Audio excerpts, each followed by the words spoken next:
The Riverside Galleria was the most prestigious shopping mall in the city. 5 floors of luxury boutiques, high-end restaurants, and designer stores that catered to the wealthy elite. Marble floors gleamed under crystal chandeliers. Every store window displayed merchandise that cost more than most people's monthly rent. On the 3rd floor, nestled between Gucci and Prada, sat Elegance, a boutique owned by Miranda Ashford, 42. Miranda had built her reputation on exclusivity, and she wore that reputation like armor. Her clientele included celebrities, executives, and socialites. She didn't just sell clothes, she sold status. This Tuesday morning, Miranda stood behind her counter, reviewing inventory with her assistant manager, Vanessa. Business had been slow lately. The wealthy were being more careful with their spending. But Miranda refused to admit the boutique was struggling. "We need to be more selective about who we let in," Miranda said, adjusting a display of $3,000 handbags. "Yesterday, I had a woman come in wearing sneakers in my store. The optics alone were damaging." Vanessa, 28, nodded uncomfortably. She'd learned not to argue with Miranda, though privately she thought her boss's attitude was outdated and cruel. "Remember," Miranda continued, "we're not just selling clothes, we're selling an experience, an exclusive experience, and that means keeping out the riffraff." At that moment, the door chimed. Both women looked up. A woman in her mid-50s entered, and Miranda's nose wrinkled immediately in distaste. The woman wore faded jeans with a tear at the knee, not the designer kind, but the kind that came from actual wear. Her jacket was simple, possibly from a discount store. Her shoes were comfortable walking shoes, scuffed and worn. Her hair was pulled back in a simple ponytail. She carried a large canvas tote bag instead of a designer purse. She looked, in Miranda's estimation, like someone who'd wandered into the wrong store. The woman was actually Catherine Walsh, 56, though neither Miranda nor Vanessa knew that. What they also didn't know was that Catherine owned the entire Riverside Galleria, all 5 floors, all 200 stores, the parking structures, everything. Her net worth was $847 million. Catherine had a habit of visiting her properties incognito, dressed simply, observing how her tenants operated. She believed you learned more about people's character when they didn't know who you were. Over the years, she'd rewarded dozens of kind store owners with rent reductions and lease extensions. She'd also evicted several who treated customers or their employees poorly. Today, she'd decided to visit Elegance. The lease was up for renewal in 2 months, and she'd heard mixed reports about Miranda Ashford. She wanted to see for herself. Catherine browsed the racks casually, running her fingers over fabrics, checking price tags, observing everything.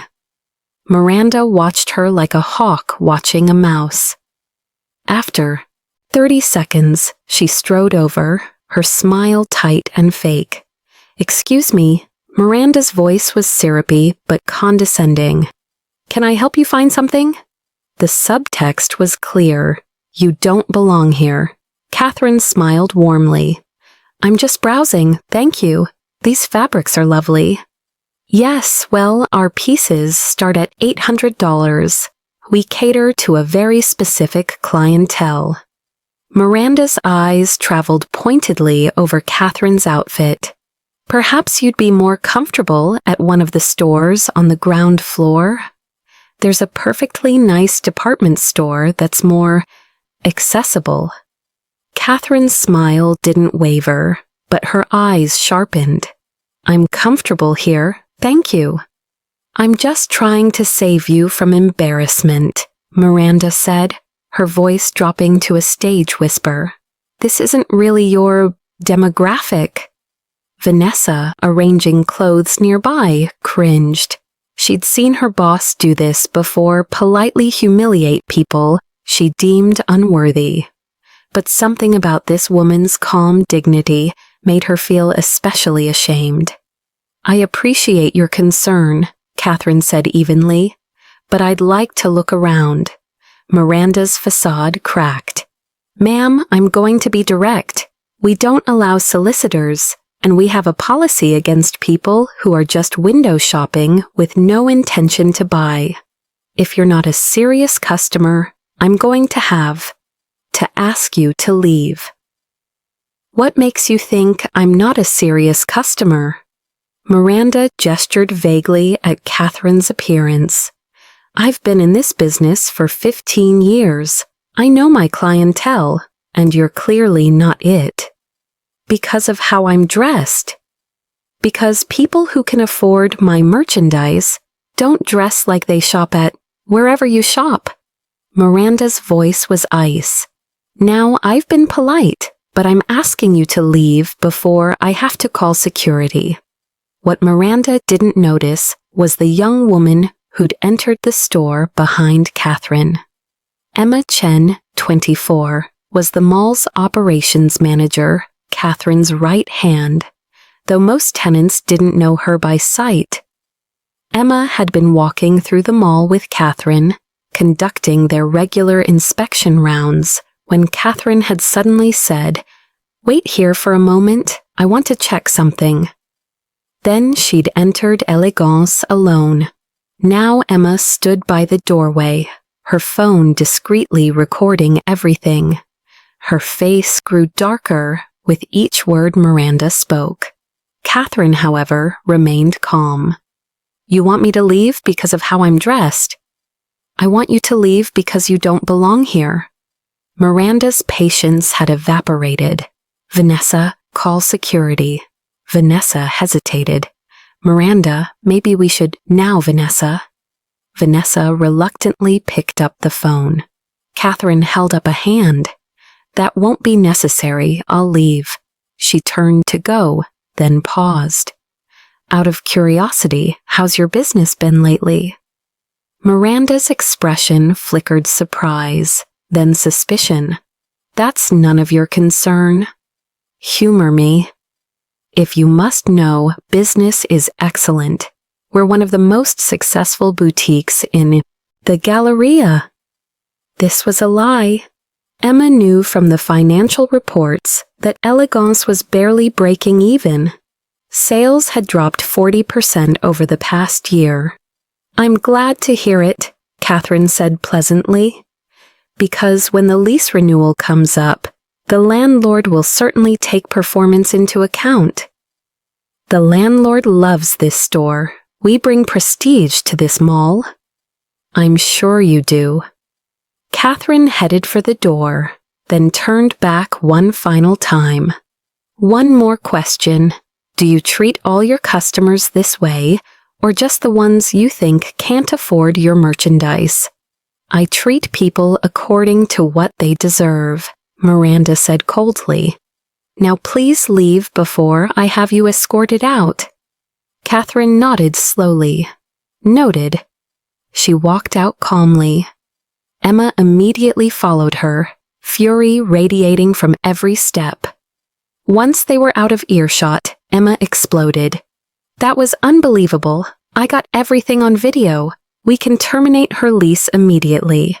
That was discrimination, harassment. Emma breathed. Catherine's voice was calm, but her eyes were steely.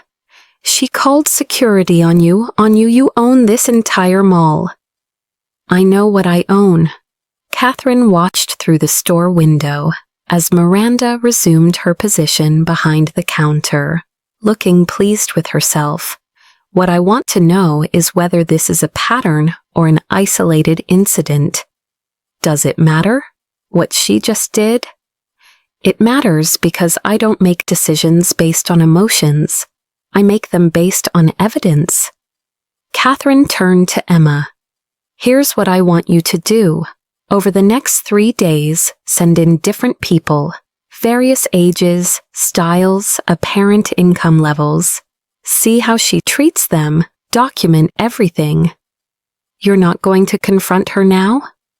Oh, I'm going to confront her. But when I do, I want a complete picture. I want to know if she treats everyone poorly or just people she deems beneath her. I want documentation of every instance, because when I terminate her lease, I want it airtight. Emma smiled grimly. You're devious. I love it. I'm thorough. There's a difference. Over the next 3 days, Emma orchestrated what they called Operation Reality Check. On day 1, she sent in Marcus, a wealthy investor friend, who dressed in a $5,000 suit and wore a Rolex. Miranda practically fell over herself to help him. She brought out her finest merchandise, offered champagne, gave him her personal phone number in case he needed anything. Marcus, playing along, bought a $200 tie and left. She was wonderful, he reported to Catherine later, if you're rich enough. Day 2, Emma sent in Jasmine, a young black woman, in casual but neat clothes, jeans, and a nice blouse. Miranda watched her like a hawk from the moment she entered. When Jasmine picked up a scarf to examine it, Miranda swooped in. That's very expensive, Miranda said pointedly. Perhaps you'd like to see our clearance items? I'm interested in this one, Jasmine said politely. It's $650. I can see the price. Tag. Miranda's smile was brittle. I'm just making sure you understand. We don't do returns unless the item is defective. The implication was clear. I think you'll experience buyer's remorse when you see your credit card bill. Jasmine, insulted but committed to the test, tried on the scarf. It looked beautiful. She decided to buy it. When she pulled out her credit card, a black American Express Miranda's expression flickered with surprise, but not apology. I'll need to see ID, Miranda said. Sometimes these cards are not actually the cardholders. Jasmine's jaw tightened, but she provided ID. The purchase went through. Miranda bagged the scarf without the gracious service she'd given Marcus. As Jasmine left, Miranda muttered to Vanessa, "Probably borrowed that card from her employer." Vanessa said nothing, but she was starting to feel sick about where she worked. Day 3 was the comprehensive test. Emma sent in 5 people over the course of the day. 1, an elderly woman in modest clothing. Miranda told her the store probably wasn't in her budget and suggested a nearby thrift store.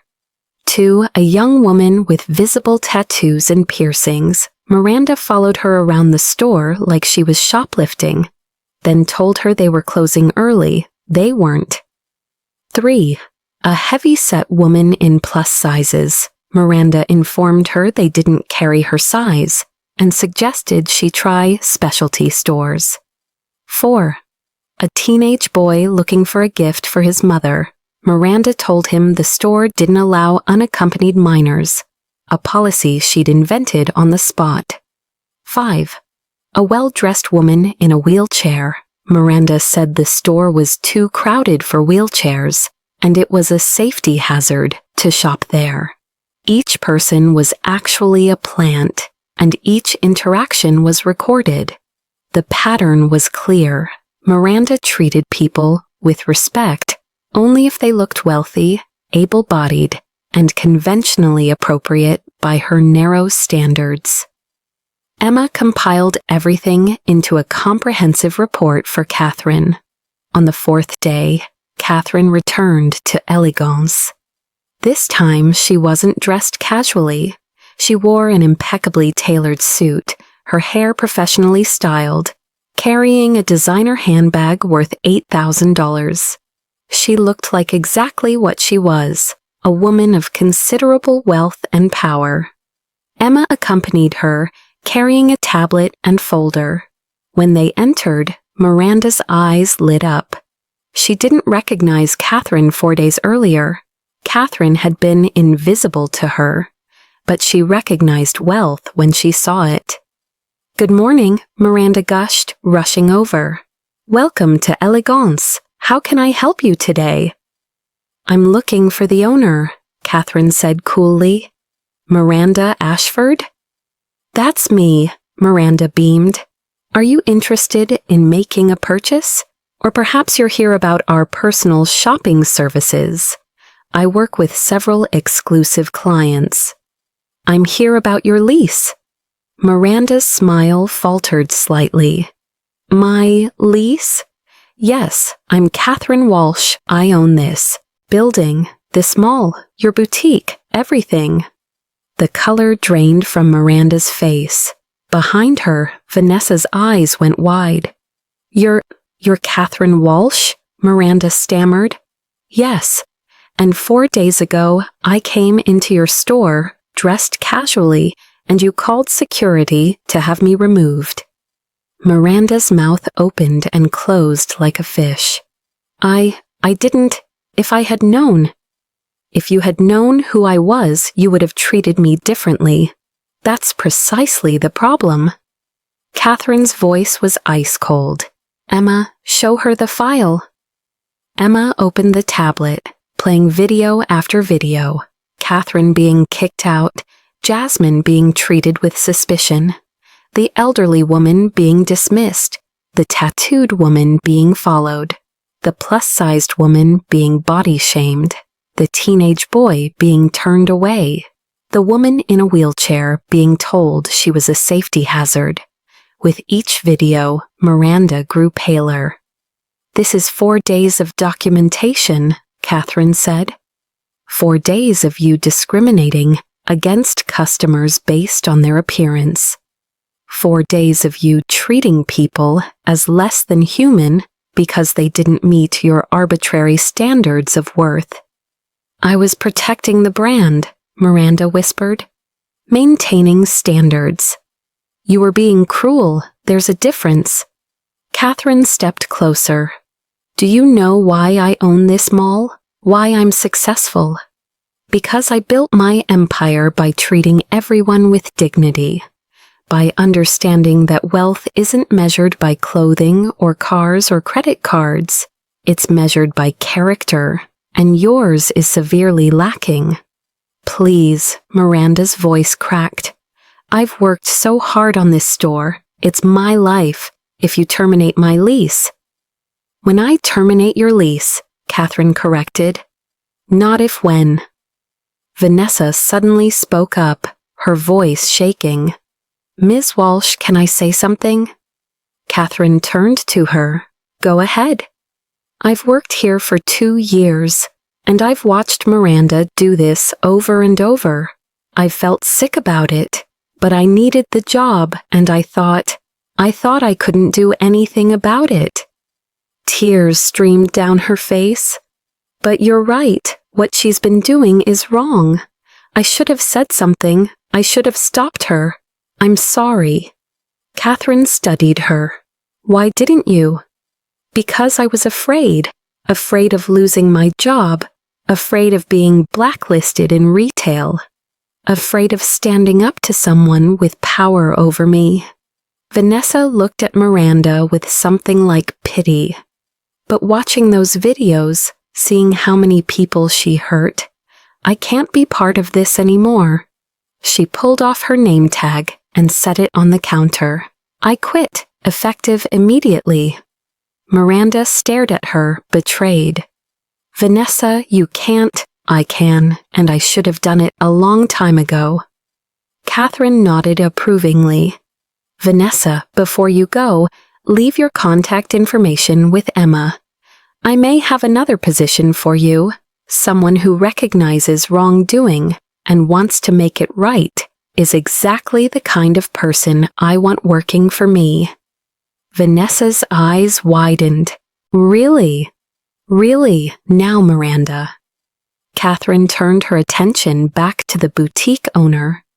"Here's what's going to happen. Your lease is terminated effective immediately. You have 30 days to vacate the premises. But I'll be ruined. I've invested everything in this store. Where will I go? I don't know. Maybe you'll learn what it's like to be judged by your appearance instead of your character. Maybe you'll learn humility. Catherine's voice softened slightly, not with kindness, but with something sadder disappointment. You had a prime location in a prestigious mall. You could have built something wonderful. Instead, you built walls. You excluded people.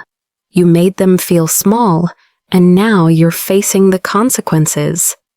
I made mistakes, but everyone deserves a second chance.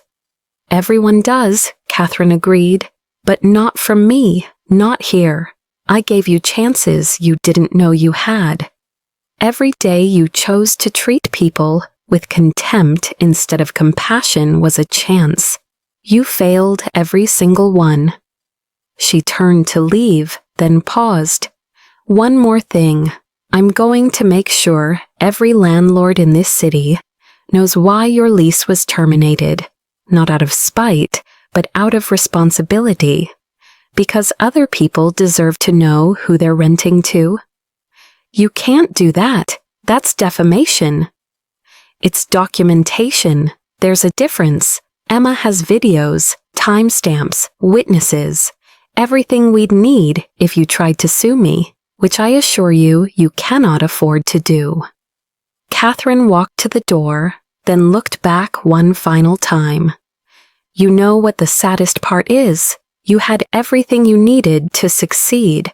A great location, quality merchandise, financial backing.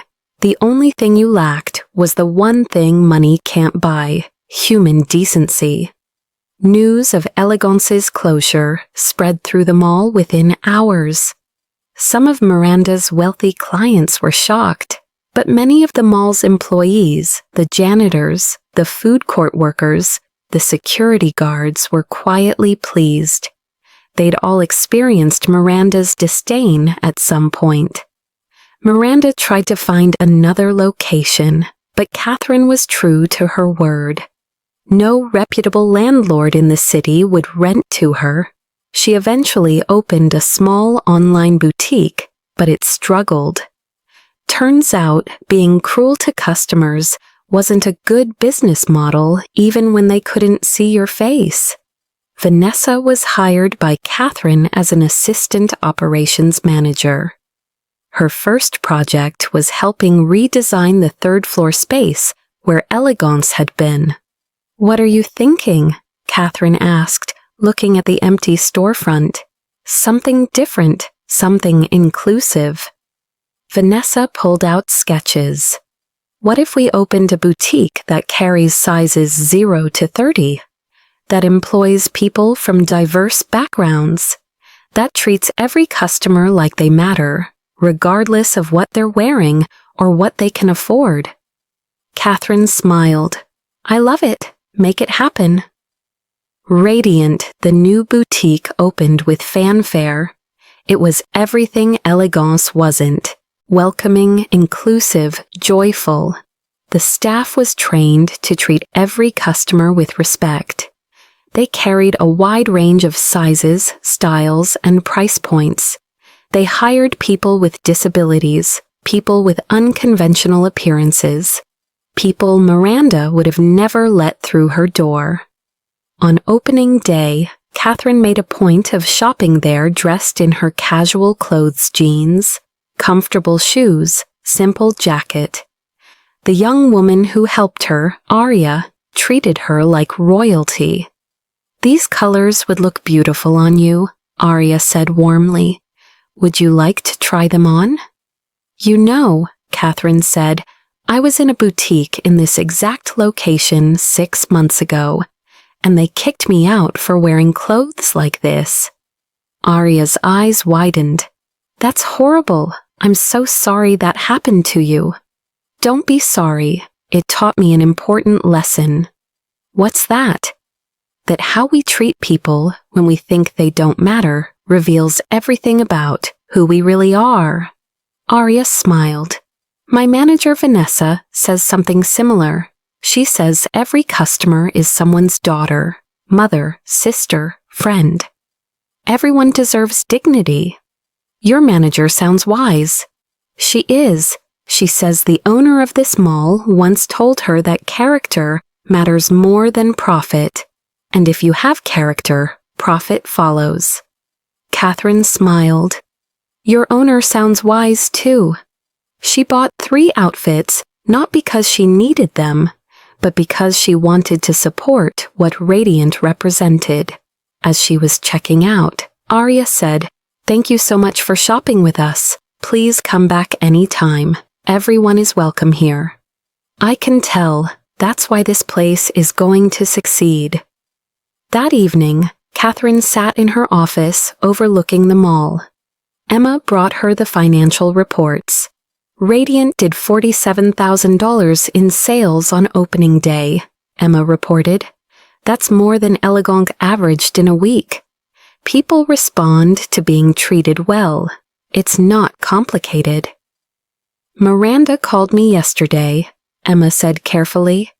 She wanted to apologize, said she'd learned her lesson and asked if you'd reconsider. What did you tell her? I told her that some lessons are expensive and she'd just paid tuition at the School of Consequences. Emma paused. Was I too harsh? No, you were honest. Catherine looked out at the mall below, at the hundreds of people, shopping, eating, living their lives. You know what my father told me when he gave me my first property? He said, Catherine, buildings are just structures. What matters is the communities they house. Treat people well and they'll come back. Treat them poorly, and eventually you'll have nothing but an empty building. He was right. He usually was. Catherine smiled sadly. Her father had died 5 years ago, but his wisdom guided her still. Miranda didn't lose her lease because she made a mistake. She lost it because she had a pattern of cruelty, and cruelty always has a cost. The Riverside Galleria was thriving. Radiant had become one of the most popular stores in the mall, with plans to expand to a second location. Vanessa had been promoted to Director of Retail Operations for all of Catherine's properties, and Catherine continued her practice of visiting her properties in casual clothes, observing, learning, rewarding kindness, and addressing cruelty. One day, she was shopping in the mall's bookstore, dressed in jeans and a t-shirt, when she overheard a young sales clerk talking to another customer. I'm sorry, but these books are priced as marked. We don't do special discounts. The customer was an elderly woman on a fixed income, counting out change for a book. I understand, the woman said quietly. I just thought, never mind, thank you anyway. She started to put the book back. The clerk hesitated, then said, Wait, you know what? This book has a small tear on one page. That makes it damaged merchandise. Store policy says I can discount damaged merchandise by 50%. Will that work for you? The elderly woman's eyes filled with tears. Yes, thank you so much. After the woman left, Catherine approached the young clerk. That was kind of you. The clerk shrugged, smiling. Everyone deserves a good book, and everyone deserves to be treated with respect. That's what Ms. Walsh says. She owns this mall. She sends emails to all the stores reminding us that our job isn't just to make sales. It's to make people feel valued. Catherine's heart swelled. She sounds like a good boss. The best. She actually shops here sometimes, dressed normal like you and me. My manager said she does it to make sure we're treating everyone right, not just rich people. Smart woman. The smartest. I hope I get to meet her someday and thank her for creating a place where being kind matters more than making quotas. Catherine smiled. I have a feeling you will. As she left the bookstore, Catherine thought about Miranda. About how one woman had lost everything because she couldn't see past appearances, and how dozens of employees across her properties were thriving because they understood the simple truth. Character matters more than clothing. Dignity matters more than designer labels. And how you treat people when you think they don't matter reveals everything about who you truly are. The lesson was expensive for Miranda, but it was priceless for everyone else. Never judge someone by their appearance. You never know who you're really talking to or what consequences your cruelty might bring. Like if you believe everyone deserves respect, regardless of how they look. Comment. Have you ever been judged unfairly by your appearance? Or witnessed someone being treated poorly in a store? Share your story. Subscribe for more stories about karma, kindness, and the consequences of treating people as less than human. Share with anyone who works in retail or customer service. Remind them that how they treat people matters. The golden rule is simple. Treat everyone with dignity. You never know who you're really serving. Drop a heart if you've ever been underestimated because of how you looked. This story is fiction, but the lesson is real. Character isn't shown by how you treat people who can help you. It's shown by how you treat people when you think they don't matter. Everyone matters, always.